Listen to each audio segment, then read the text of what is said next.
episode 66. My name's Tobe Johnson. This is Strange Brow Radio, and today we are talking to an extended experiencer of the alien kind. Sacha Christie in the UK is my guest. She's also the host of Paranormal Mysteries on Access Northwest. You can find that on YouTube.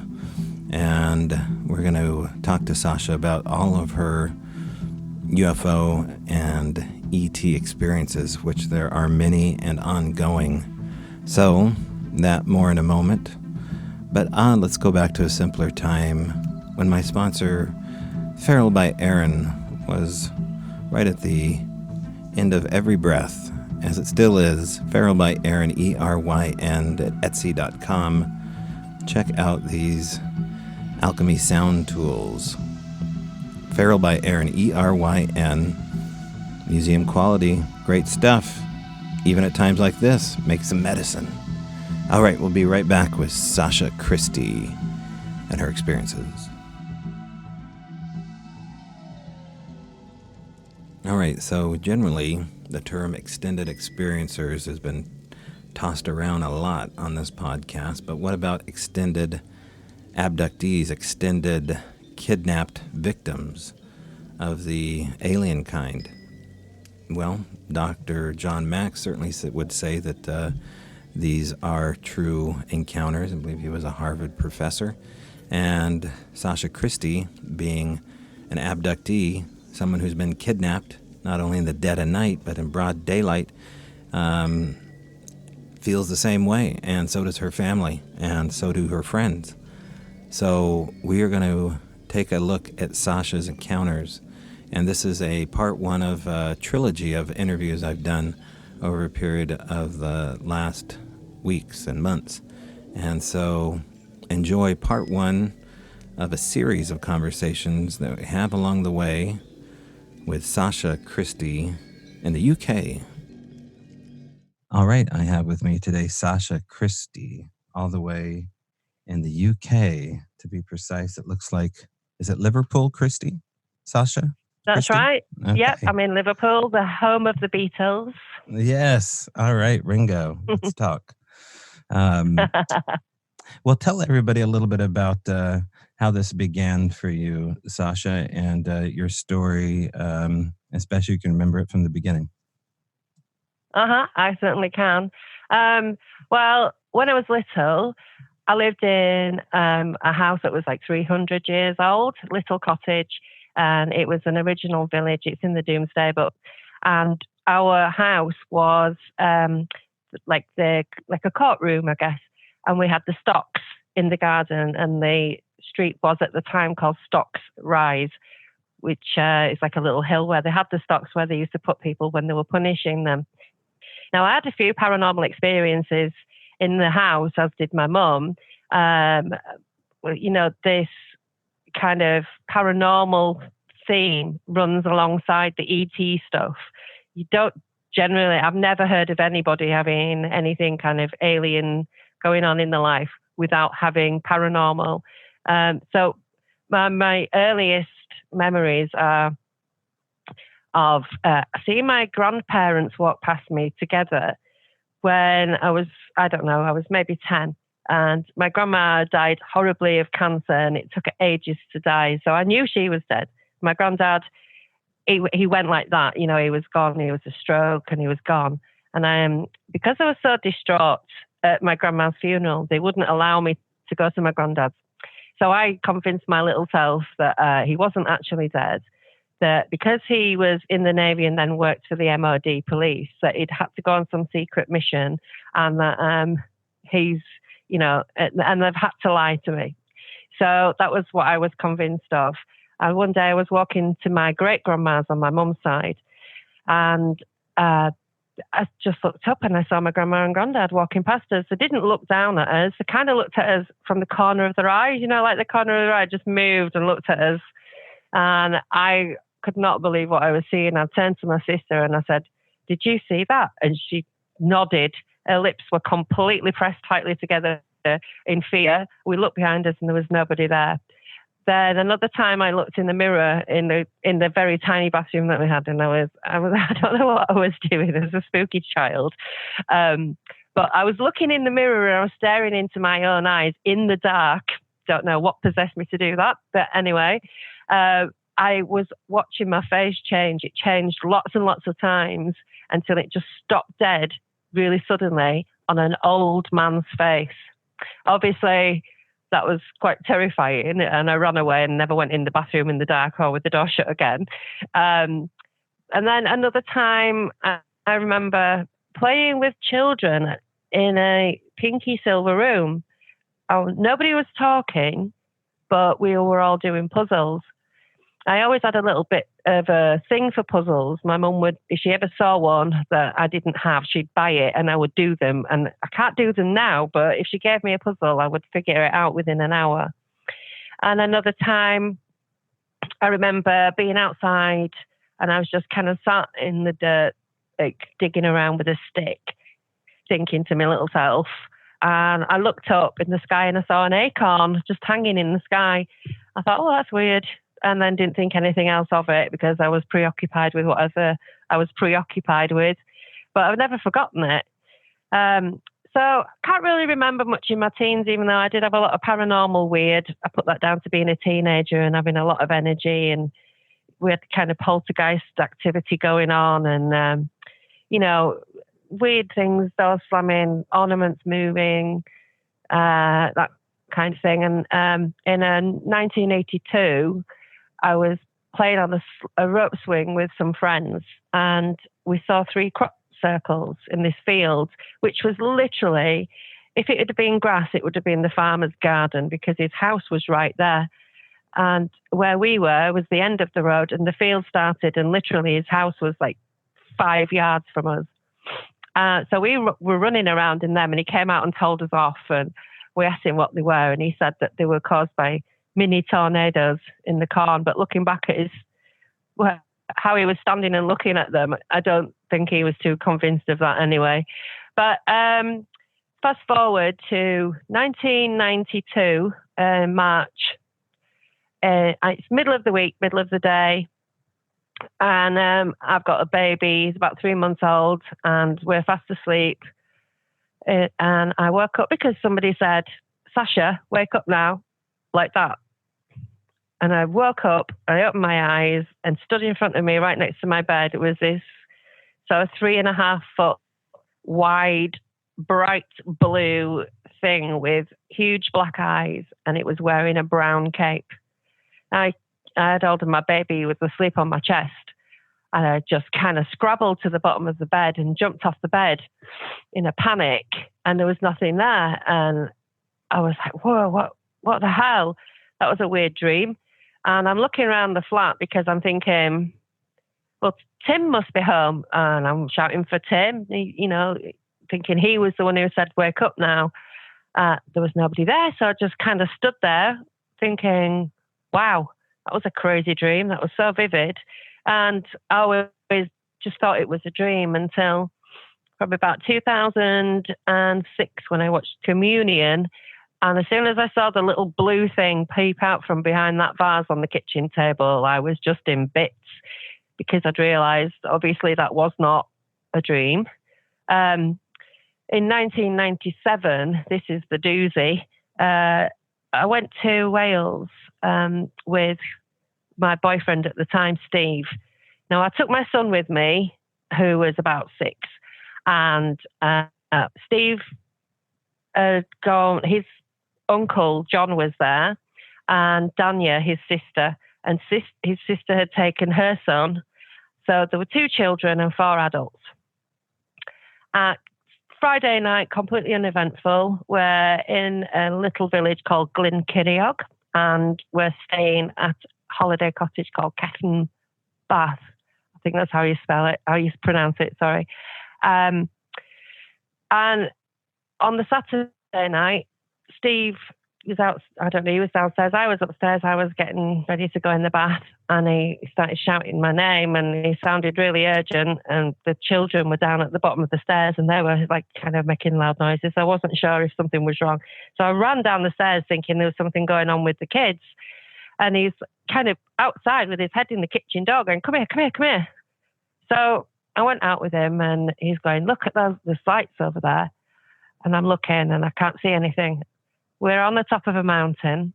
It's been raining all the time. It stopped raining, but all I can see, for as far as you can see, which I don't know how many miles that is nothing but cloud. And it looked like snow, untouched snow. If somebody had taken the snow and put it on the ceiling, that's what it looked like. And I can't see anything at all. So eventually he pointed it, and I'm looking down his arm, to try and like follow where his finger's pointing to see what he's seeing. And I saw this little flicker and I said, it's lightning. He said, it's not lightning, watch it. So I pinpointed it, so I knew where I was looking, and I kept looking, and then there was nothing. And then it was there again, and then it was gone. Then it was there again, it was gone. And it was moving off to our right, which is kind of from where we were in Snowdonia, 4 miles away from Berwyn, where there was another UFO incident in 1979, I think it was. So this thing's moving off to our right. It's as far away as you can get on the horizon. And from where we are, I think it's moving over towards Liverpool. And I was like, oh my God, yeah, it's definitely something weird. Brilliant. Wow, we've seen a UFO. Then thinking we're just going to watch it go away, it starts getting bigger and we can't figure it out. I can remember thinking, why is it getting bigger? And it was getting bigger because it was coming towards us. Now, obviously, we didn't think it was coming towards us. We just knew that it had changed direction. And it was kind of doing this weird zigzag, not little zigzags, big, big to the left, to the right, to the left. It did that maybe 6 or 7 times. So by this point, Steve's gone in and he's called out John and Danya. The children are there as well, and we're watching it. It's getting bigger and bigger. And then it's coming straight at us. It's right in front of us where we've been stood watching it. And it's absolutely massive. It's gone from being a little flicker to this huge ball of light within the clouds. And from it, from the center of this light, it was rippling through the clouds like it looked like tentacles, but it wasn't tentacles. It was an illusion because of the different densities of the cloud. It's like if you could shine a light through mashed potato and it's all lumpy, you get that kind of effect. So it's obviously pulsing because this ripple it keeps coming out and out and out, and it's sort of a greeny pink and yellowy tinge, and it's so big that to see one end of it to the other, you're looking at 11 o'clock to 2 o'clock. So your head has to turn slightly so that you can see it all. At this point, getting a little bit nervous.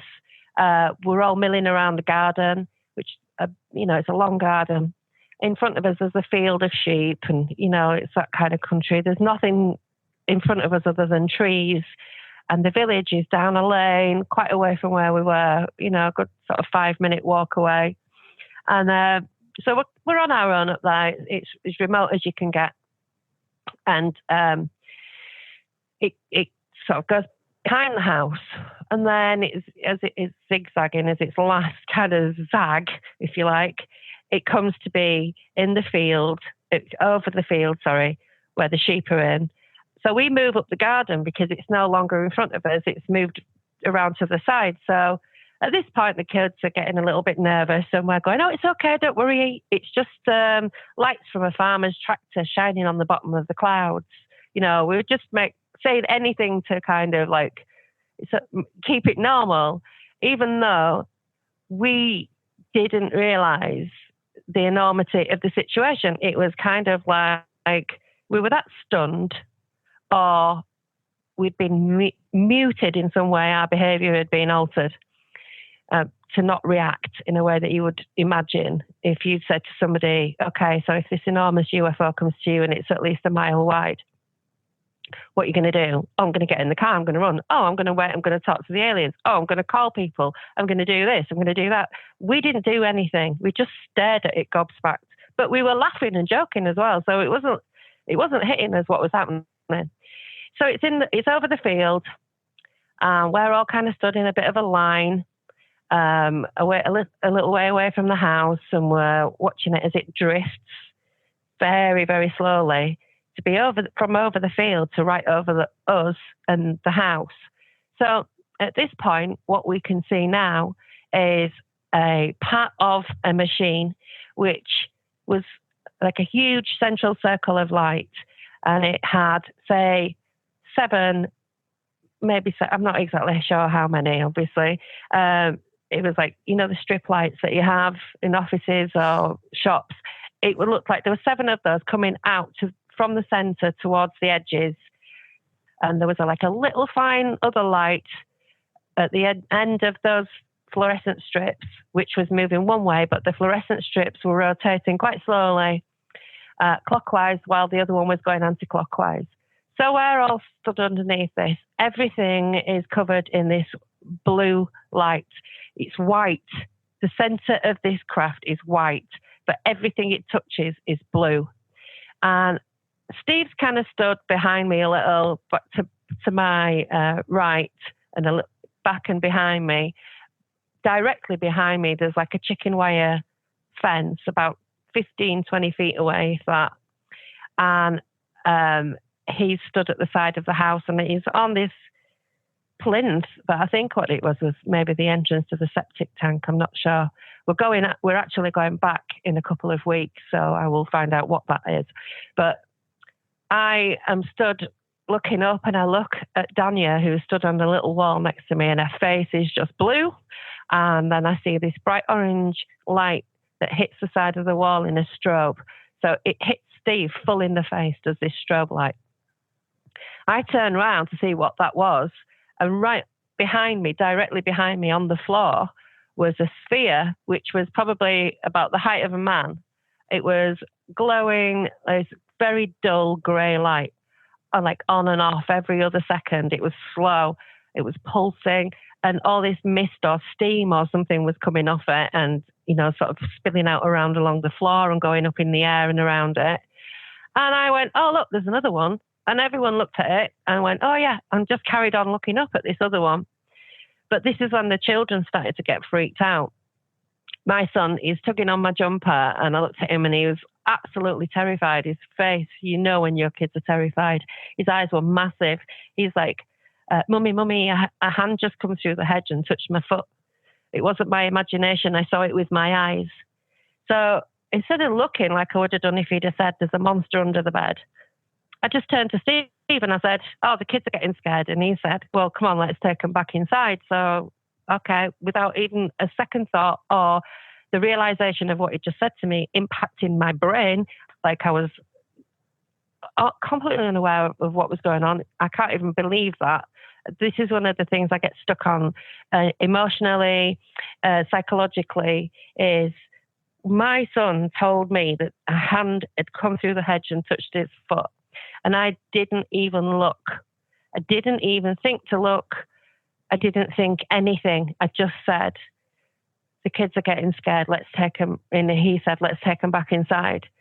So as we were walking back to the house, John, who had previously been stood there with his hands on his hips, declaring that it was the Aurora Borealis, was with Joseph, Danya's little son, and he had an axe and he was chopping into some wood and going, this is how we chop the wood, Joseph. And he had his back to the entire scene. And I think it was to save his own sanity and to distract Joseph. So anyway, everyone gathered together and we all walked back down the length of the garden and went back in the house. So outside, there's this big thing above the house and there's this little thing on the floor. So what does everybody do? Steve goes back to washing up. John and Danya go back into the living room to watch TV, and the children go to exactly where they were when they were playing when I came down the stairs. So I'm looking at everybody like they've gone mad because this is happening. But even I don't realize what's happening, because to me still it's like I'm not frightened. I'm not thinking of the things that you should be thinking of, nothing. And I don't want to swear, but I said, F this, I'm going back outside, because they were all being weird. That wasn't weird, was it? Wanting to go back out there by myself. Nobody said, don't go out there on your own. And nobody batted an eyelid. So I walked back out of the house and up the path to the far end of the garden, as far away from the front door as you can get without leaving the property. I stood right underneath it, and I'm looking up, like completely awestruck, thinking, now what? Kind of laughing to myself. Even as I walked up the garden path, I saw that sphere on the ground, and I looked at it, and I looked down, shook my head, and laughed. Like, it was an incredulous laugh. It wasn't, oh my gosh, this is so funny, because it just wasn't hitting home what was going on. So I went and stood right underneath it, and I'm thinking this now, like, oh my God, I can't even verbalize. It was feelings that I was having, not thoughts, really. And I heard something run behind me, and it had 2 feet, and it had nothing on its feet because it ran across bare mud, and it made a slapping sound.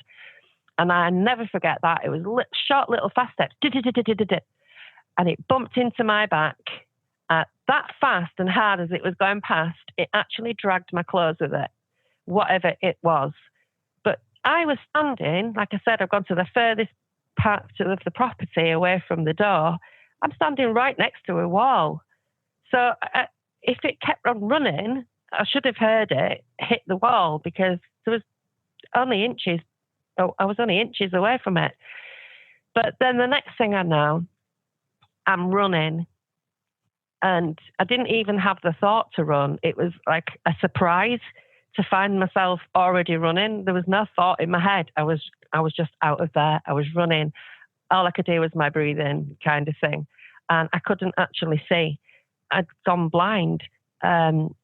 People have said to me, some people have said called it hysterical blindness in the war. And when you were so terrified that your brain shuts down.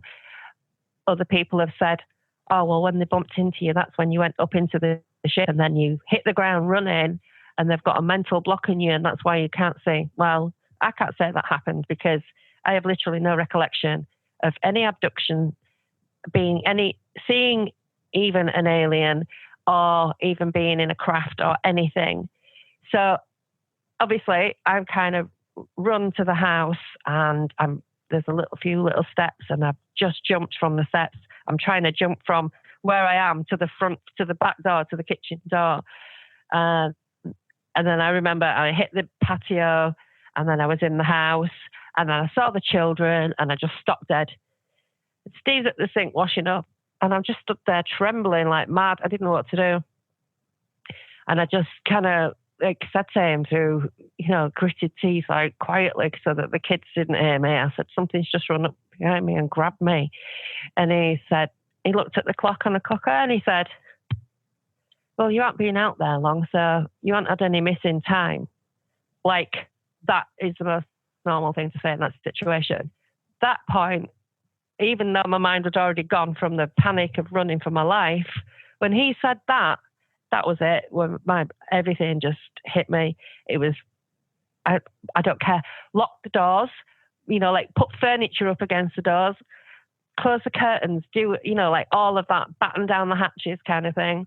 I was absolutely terrified. I wouldn't be more than an inch away from Steve the whole night. Like, I was holding onto his T-shirt. I made him come to the toilet with me. When we went upstairs and somehow got the kids to bed, I couldn't put my feet on the floor. I was terrified. I was sat in the middle of the bed, and I made him look under the bed so that I could put my feet on the floor. I've never been scared like that, not even as a child. I can't even explain the terror that I was going through. I don't know how I didn't have a panic attack. I think maybe having the children there was probably the most grounding thing that could happen.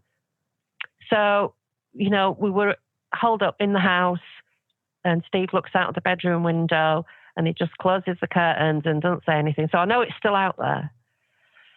Somehow we go to sleep. Don't know how we all went to sleep after that. I have no recollection after a certain point. It's just boom, gone. Nothing, blackness. Anytime I try and think of it, it's like hitting a brick wall. All I can remember is everything that I've told you, and nothing else. We tried hypnosis recently. I said, if we both do it, we should have, there should be some correlation in whatever we say. This is 23 years ago, this happened in 1997, and I've never wanted to do hypnosis because I was terrified of finding out that something else did happen. And after that, and maybe a year after, me and Steve split up. We didn't see each other again, not for 13 years. And we found each other through Facebook. And he rang me. He was living in Spain. I had tried to find them, but I couldn't. They were both living in Spain with Steve and Danya. Sorry, just get a drink of water. And so we talked for the first time, and I was hoping he was going to say, oh, no, it wasn't that bad. You've over-exaggerated it in your mind. No, it wasn't this, it was that, and he was going to tell me that it was something that it was easy to live with. And he was like, yep, that's exactly what I remember. He told me how what he remembers. Then, it was exactly the same, although he can't remember the sphere. And I said, well, that's funny because you were the one who got the full strobe in the face. Now, his sister Danya, after the next day, we were all screaming at each other. Everyone was in a maxed out stress state. Danya was bent over screaming at me. John was being horrible to me. It was like everything had gone on was my fault. We're looking back at it, it's just how it felt like something in both of them. Why they came at me, I have no idea. But it was a horrible day. Steve and I decided to leave my son with them, and then they went out and did whatever they did. And we went out for a walk. Now we went out, we walked all the way down to the village. We walked to the pub, stupidly asked somebody if they'd ever seen any lights in the sky. They told us where we could go pick magic mushrooms, so it was like, okay, great. Let's not say anything else. So we just carried on walking, and Steve can remember where we went, but I can't. I just remember that we ended up on this little tiny hill with one tree on it, and we were looking around and we were like, please let there be a nightclub with, laser lights on the roof. Let something be around that will explain that. We were just grasping at straws. It was ridiculous. So as we stood there on this hill looking around, this ginger cat just starts rubbing itself on my leg. I have no idea where it came from. We were in the middle of nowhere. So I just freaked out again. I said, I've got to get out of this place. I can't cope with this. I've got to go. So we left. We went back to the house. The arguing carried on. The atmosphere was awful. So Steve, he booked some tickets with a coach and he booked a taxi, and we went to bed, but we got up really early. And me, my son and Steve, we sneaked off. We got a taxi, got up to Wrexham, which was the nearest town. And then we got a coach from Wrexham back to Leeds where we lived. And we just didn't say anything. So a little while later, after speaking to Steve, 13 years later, Danya, I see her, we talk about what we saw. She remembers the sphere. She remembers everything being the same. But when they came to leave the next day, they couldn't because John's car wouldn't start. They had to stay an extra night. And she said that it was like one of the worst nights of her life. She was absolutely petrified. I couldn't have stayed there another minute, never mind another day. If we hadn't have run away and we'd have stayed and found out the car didn't work, I think I'd have gone completely stark raving, needing a rubber bus, kind of, mad, because I just couldn't take it anymore. It was like, I can't even describe the anxiety. So the upshot of all that is, it was 1997, it's now 2020, and finally Steve and Danya have said that they're going to come forward and speak about this. So this year is the first year that there will be 3 of us talking about the same incident and what we saw, which is a bit of a relief. But I also I took it on the chin and thought years ago that they'll probably never ever come forward. I'm probably going to have to carry this on my own. I only came out on the internet because I couldn't contain it anymore. I was literally suffering from PTSD. After 8 years, I was completely hollow with it. It affected my mental health. It literally ruined my life because when you've run for your life, when you kind of have that adrenaline smash your chest open, and it feels like that, it feels like your chest explodes. You hear that saying and you see it written down, but if you've ever had it, you'll know it's actually true. Your chest explodes. It's like being hit by a truck. It caused untold damage because of the way that it made me malfunction in my life. Therefore, my life wasn't running properly. You know, I was, and then I became a drug addict because I didn't want to go to sleep. And then I didn't want to stay awake when it was daytime because I didn't want to be asleep at nighttime. And, you know, then I started drinking as well. And, you know, I didn't become an alcoholic, but I did abuse alcohol for a while. It took me years to get off drugs. It took me years to get my head around all of this. I still haven't got my head around it, but basically I'm not destroyed by it anymore. And to now know that after 23 years that Steve and Danya are going to come forward, and that in a couple of months' time, we will have like a little documentary thing that a friend's doing. And in September, Steve and I are both talking at a conference for the first time together. So, you know, we're going back to do some filming in a couple of weeks, which I'm really, really, really nervous about. I did go back in 2012, but I only stayed a few minutes. I filmed the whole thing. I was literally there. I was in and out. I was like, I can't even go around the side of the house. I do not want to see the side of the house. I just couldn't handle it. I only went back to do a little video because I'd been asked to do a conference talk. So I was like, oh, I need some material. But when I got there, I just couldn't do it. So fingers crossed, this time I will have the kahunas because I'll be with Steve, who was there, who we can relate, and, you know, we can kind of support each other. And when I said to Steve, you know, what did it do to you? He said, it left me stripped raw to the bone, exposed, feeling very small, which it does. It makes you feel your size in the universe. When there's something like that happens, it takes the complete lid off your life. You kind of live in a bubble until it pops. And then you realize, oh my God, there's nothing from the top of my head to the furthest reaches of space that, you know, that there are. And that is one of the things that you have to kind of get your head around. You know, like, I'm so small. But yeah, that is the main doozy of an event. But I don't have an abduction. Is there anything that you want to ask me before I go on? Yeah. Well, getting to your son in particular, what does he recall about being touched? He said he thought it was the hedge moving.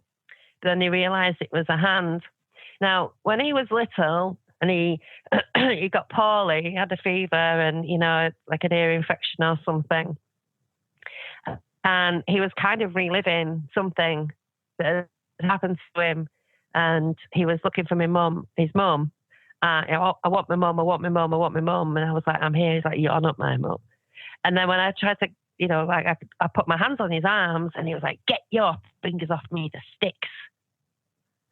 So I was like, right, okay. So I don't know if he was seeing something that he'd seen before, or because I didn't have my fingers dug in him.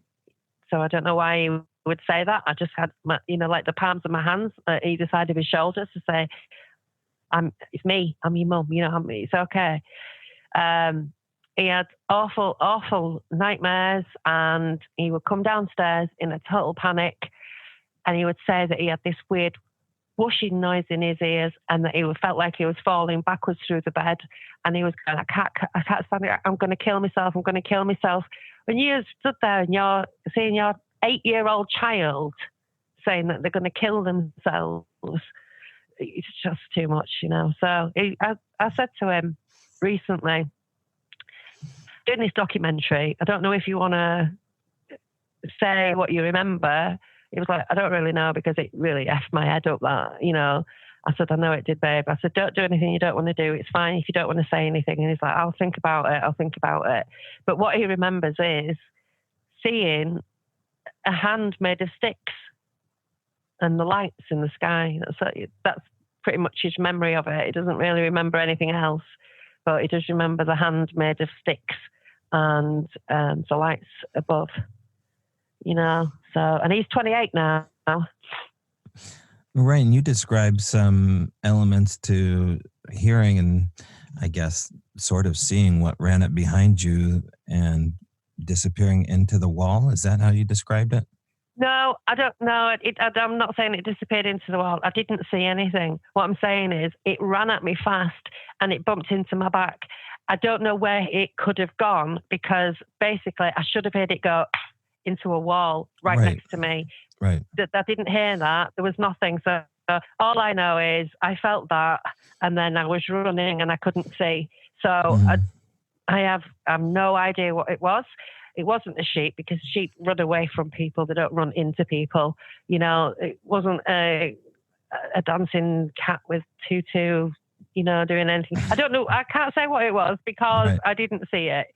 But I have my suspicions, you know, and obviously when my son's Mhm. saying that he saw a hand, we know that the grey's hands are very long and spindly. Mhm. So I assume that Mhm. that's what was going on, but I have absolutely no recollection. So I'm not going to lie and I'm not going to make it into something that it's not because it's dramatic enough as it is anyway. But yeah, Was that's there what any happened. familiarity with any of this, Sasha, and witnessing what you saw? Was there a part of you that kind of knew at your core that you were an experiencer? Because you're describing yourself as a early age experiencer, from the acorn floating to witnessing the communion Yeah. and seeing things But I that were didn't see familiar. myself as that because it was just random things that had happened to random weird. When my mum was like, "Oh, that's a bit weird," we always like, "Oh, it's a bit weird," and then you'd forget about it. You know, I didn't think of things in those terms. I didn't even know what that was Well, what do you think's as going an on with the experience.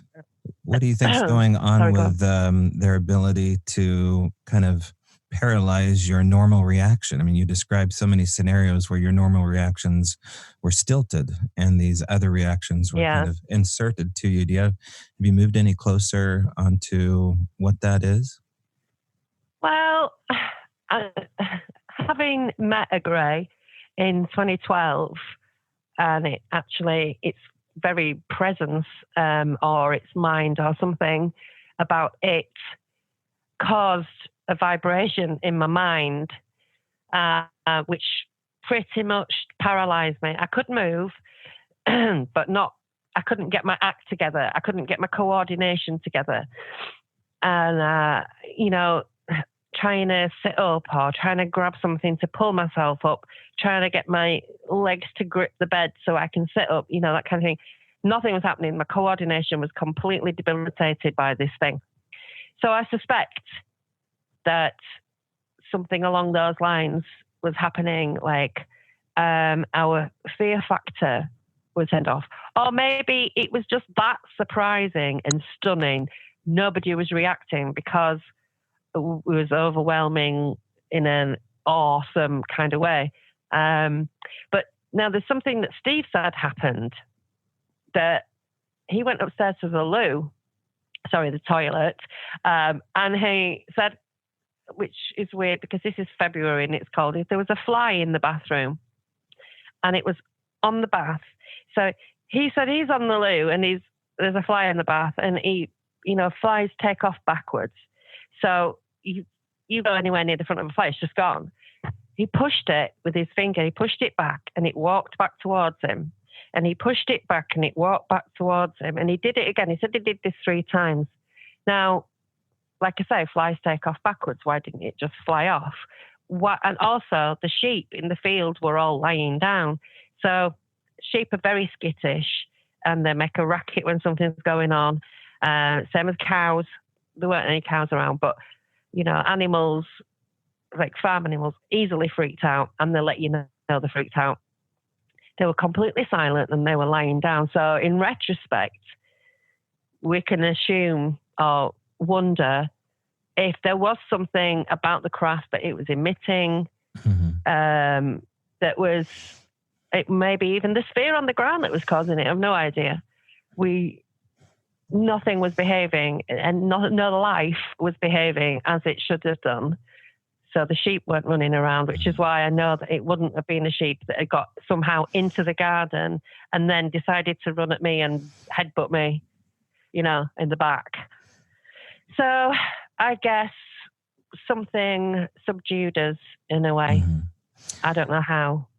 Oftentimes, witnesses will describe a vacuum effect on, during, or after their abduction or their experiences of the supernatural, where there's an absence of not only sound, but people. And where there should be a busy area, there suddenly is a lack of, travel or people walking around.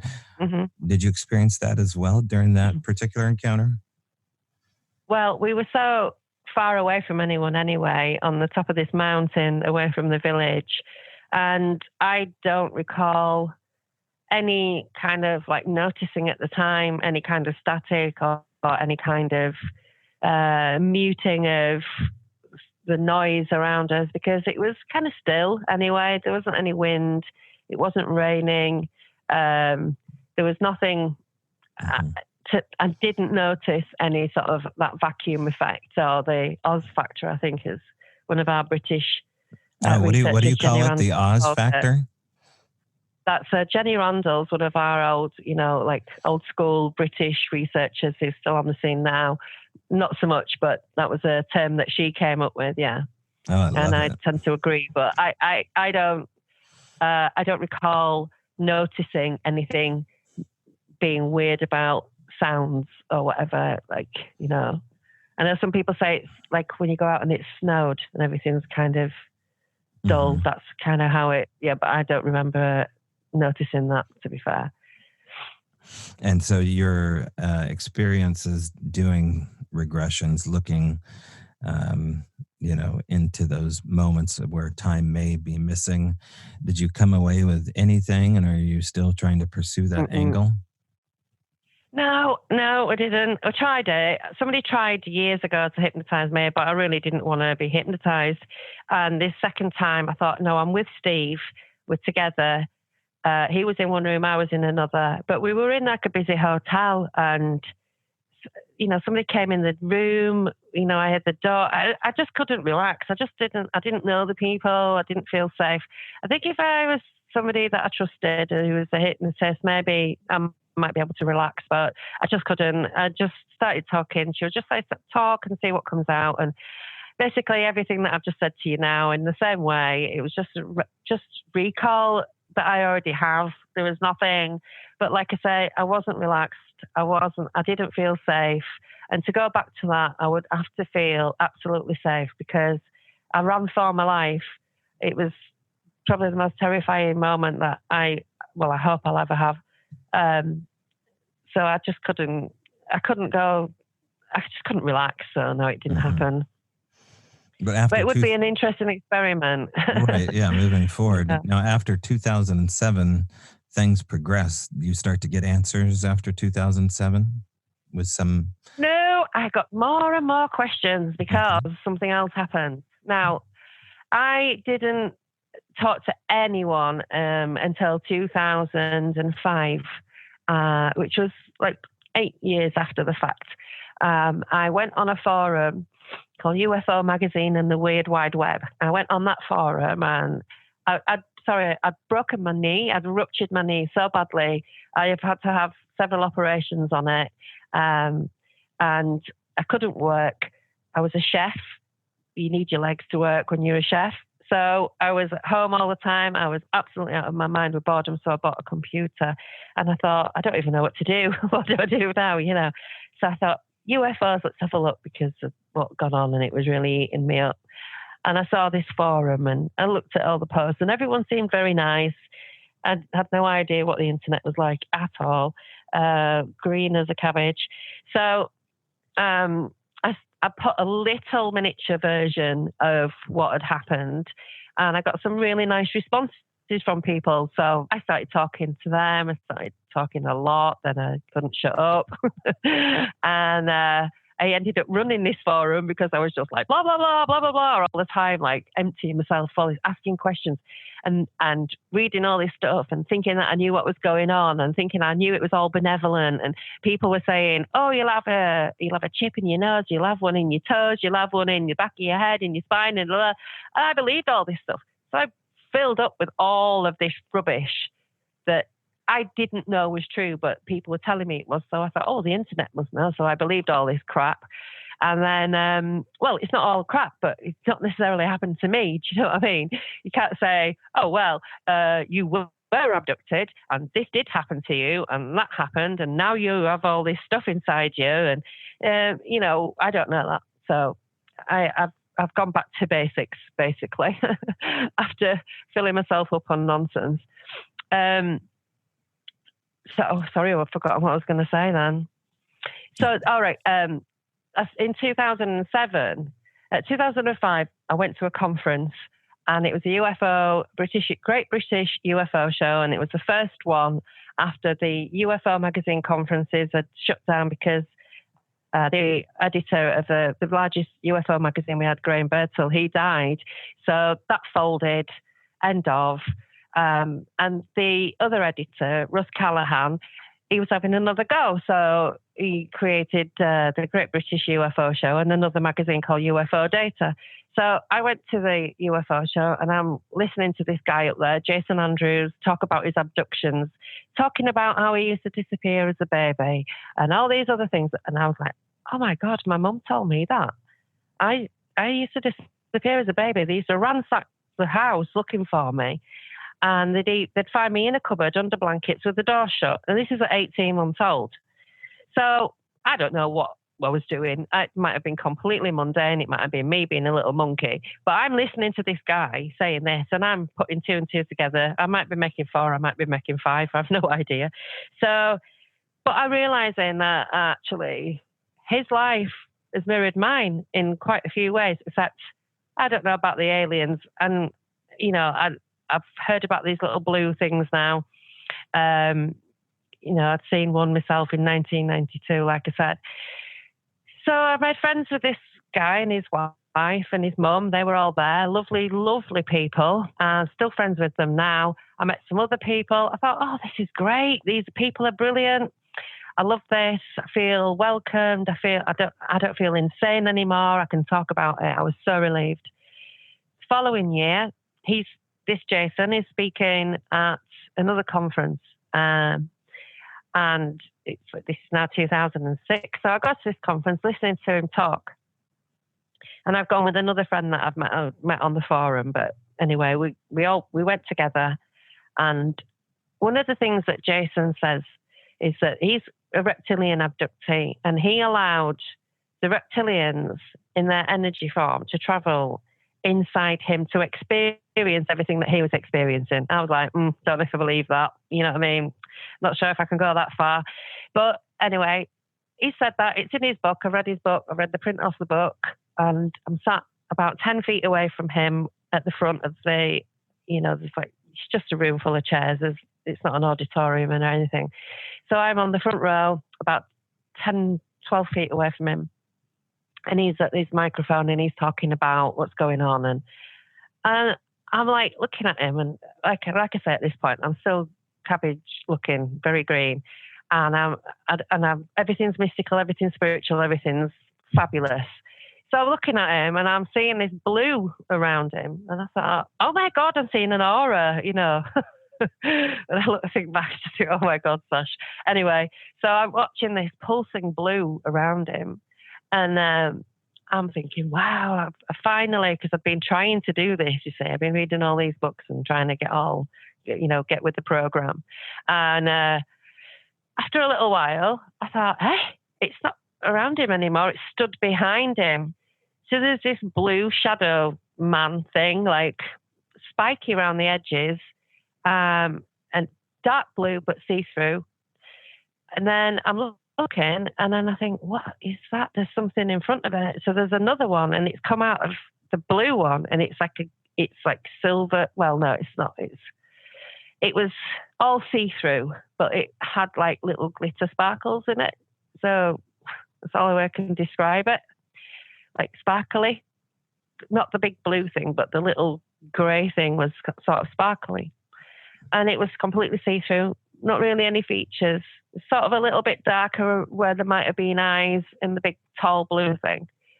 So I'm staring at it and I'm thinking, is it my eyes? So I'm looking around, looking at other things and looking back, and because sometimes you get an imprint of something in your eye and you see it wherever you look at a blank wall.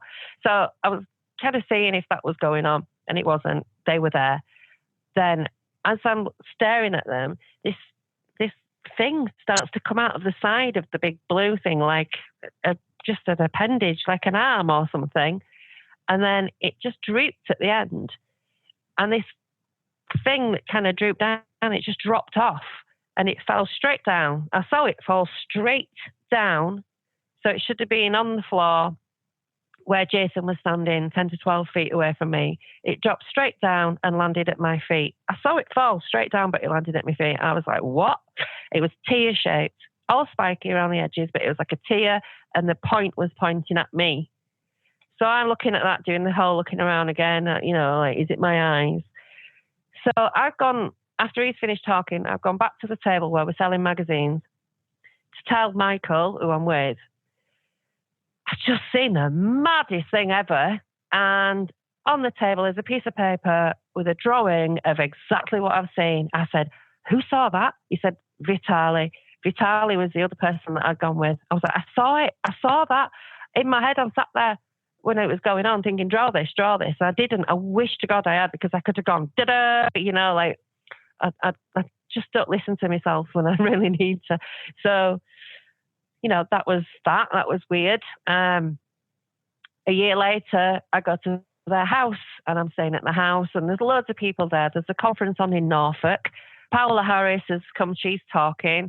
I'm going from the magazine. I'm going to do a review of the conference and, it's going to get printed in the magazine. So it's like, we're all in Anne's house, Anne Andrews. There's a few people there. I don't know, maybe 6-7 people. Then James and Lynn left. Fran and Mike stayed. They stayed in the conservatory. Ellis Taylor was there.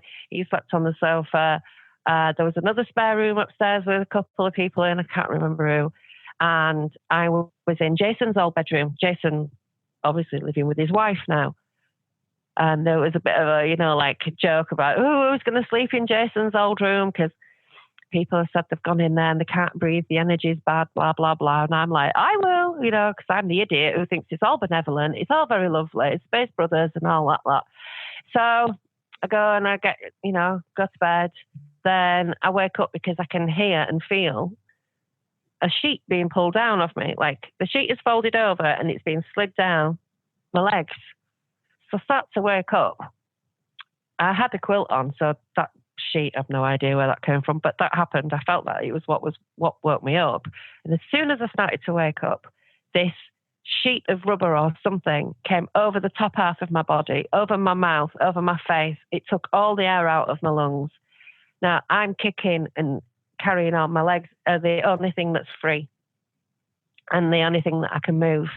And obviously, as I said, I'd ruptured my knee. So the pain was absolutely startling because obviously I've been very careful. I was always very careful. I had no ligament, the ligament missing. At that point, I hadn't had a full reconstruction. So, I'm kicking, I could feel the pain. If I'd have had time to think it, I would have thought that I was being murdered and I would be cursing myself for staying at people's houses that, I've met on the internet, etc., that kind of thing, even though I didn't meet him on the net. But anyway, so the next thing I know, this sheet's come over me. I can't breathe. There's no air in my body. I'm panicking.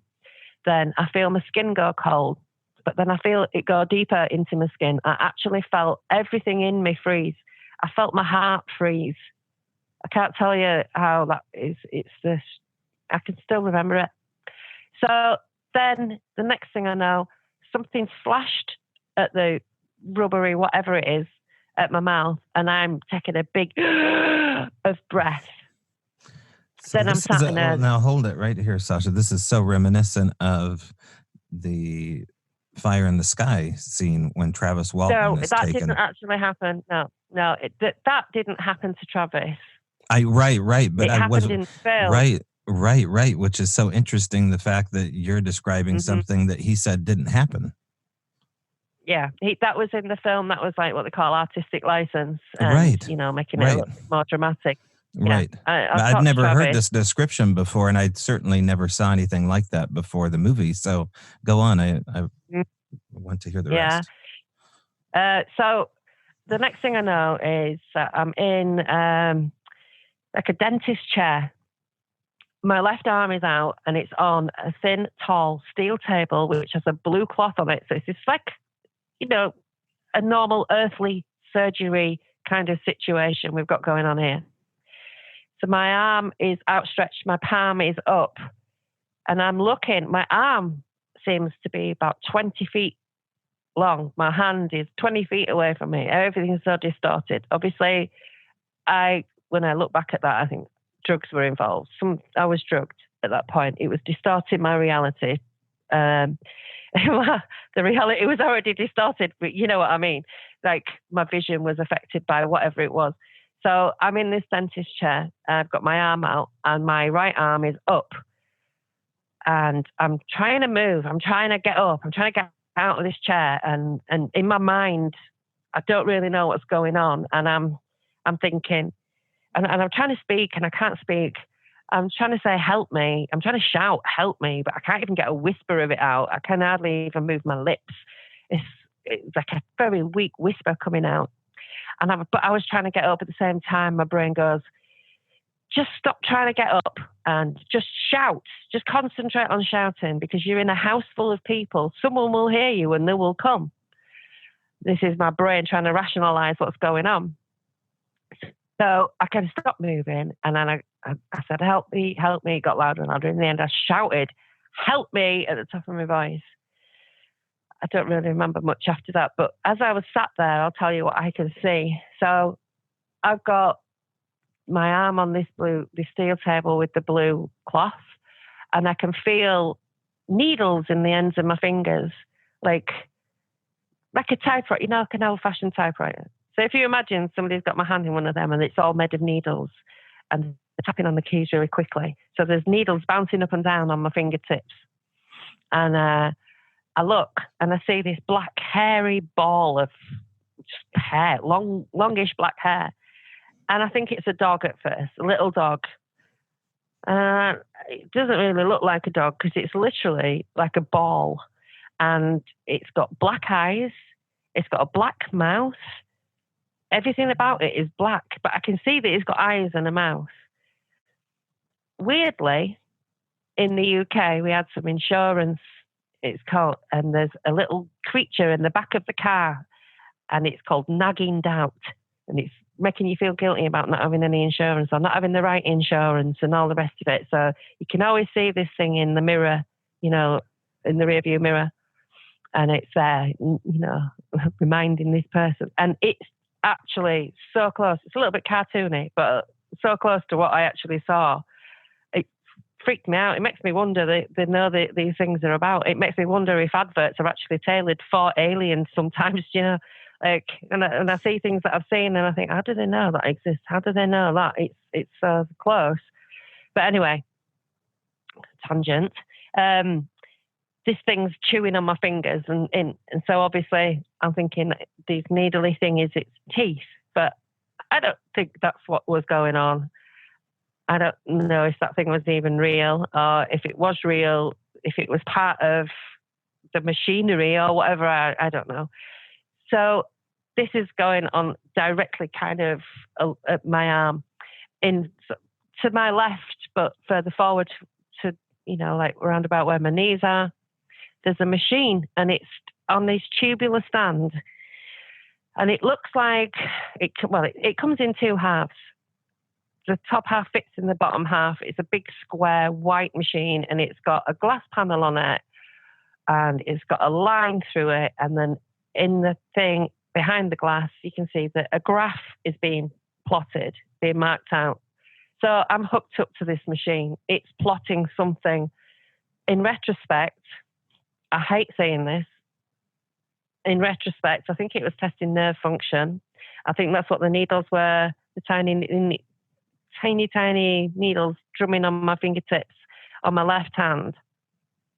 My right hand was up in the air.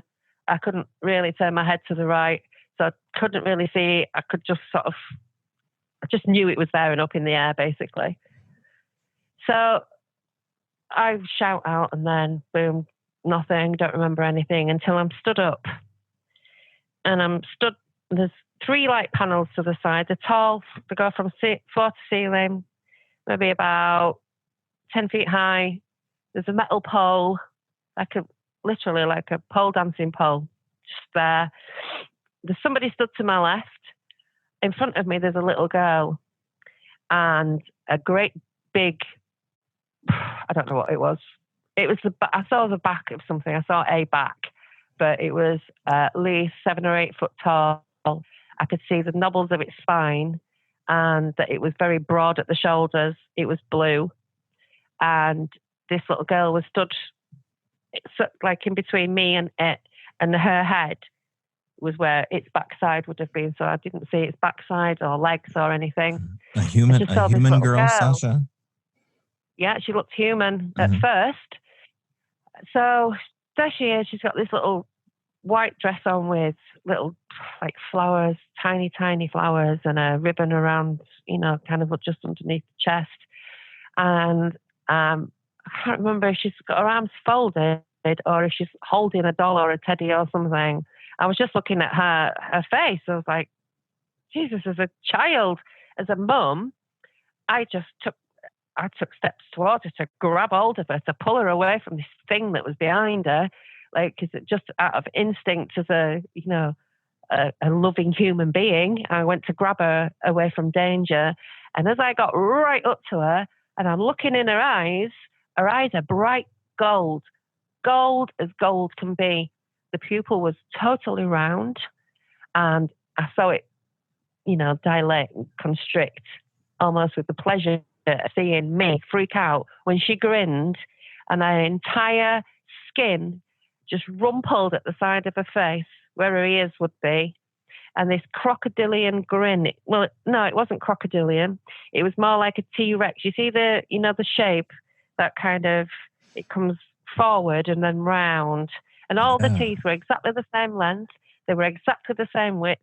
They were the colour of old bone. They were not slimy or anything like that.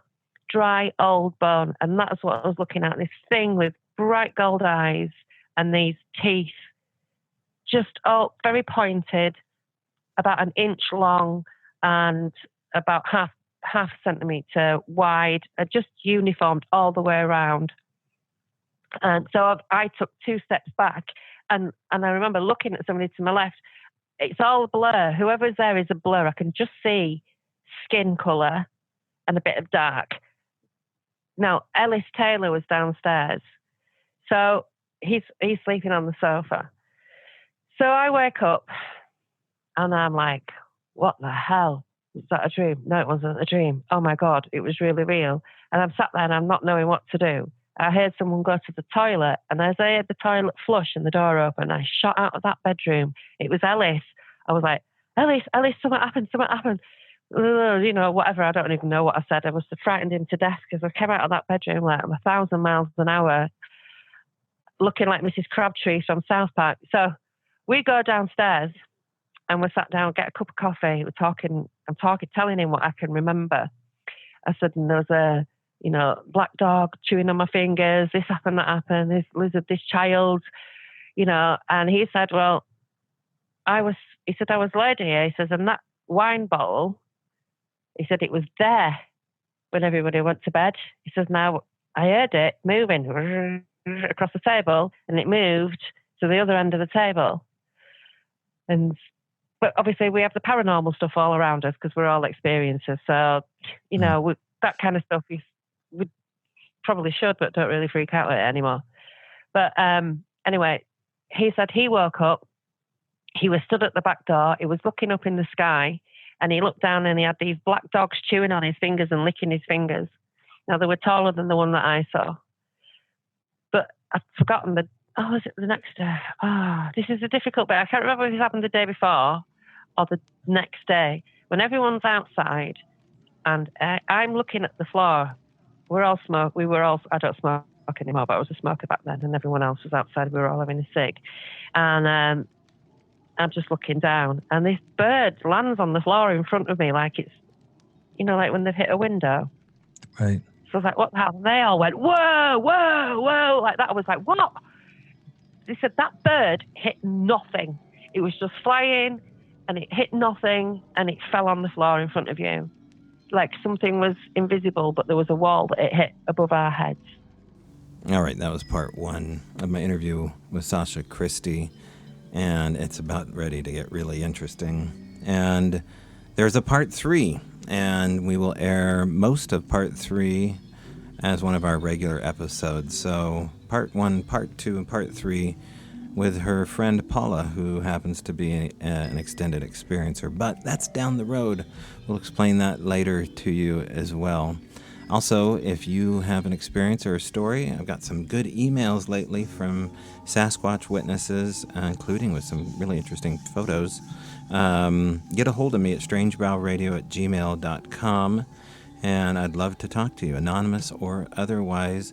Also, don't forget this week, coming up on March 28th from 10 to 1 p.m. Pacific Standard Time. StrangeBrowRadio.com is where you go to get a free ticket for our Skinwalker Ranch conversation with John B. Alexander and Tom Powell, talking about portals and Sasquatch. Michelle Freed will also be there, remote viewer extraordinaire and producer of Midnight in the Desert, and myself. So we got rid of about 100 tickets. Let's get rid of some more at StrangeBrowRadio.com. Go right to the link. Get your ticket now. Free, free, free. That's it. Leave a 5-star review. Be cool like that, why don't you? And we will talk to you next week or sooner. Be safe. Wash your hands. And if not, I will see you in the trees.